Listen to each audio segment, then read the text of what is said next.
ఆమ్లెట్తో కూర చేస్తున్నానండి నేను. చూడండి మీరు ఎలా చేసుకోవాలో. దీనికి కావాల్సిన పదార్థాలు: ఉల్లిపాయ ముక్కలు సన్నగా కోసుకున్న ఉల్లిపాయ ముక్కలు ఒకటి, పచ్చిమిరపకాయ ఒకటి, కొద్దిగా చిన్న ముక్కలు చేసిన కరివేపాకు,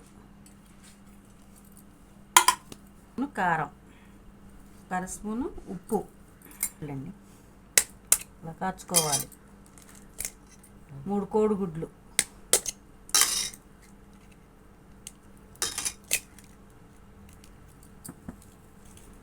ఇలా కలుపుకోవాలి.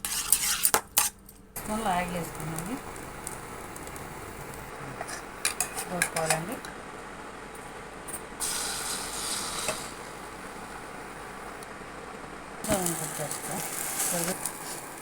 ఇప్పుడు వీటిని ఇలా కట్ చేసుకోవాలి ముక్కలుగా.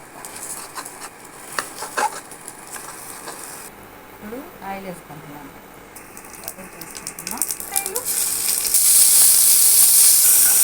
అల్లం పేస్ట్, కూరకు సరిపడా ఉప్పు, 1 స్పూన్ పసుపు.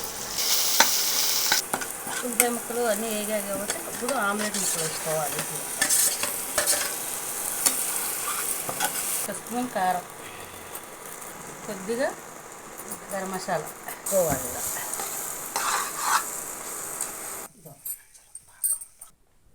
కోడిగుడ్డు ఆమ్లెట్తో కూర అండి ఇది. మీరు కూడా చేసుకొని ఎలా ఉందో టేస్ట్ చూసి నాకు లైక్ చేయండి, షేర్ చేయండి, సబ్స్క్రైబ్ చేయండి.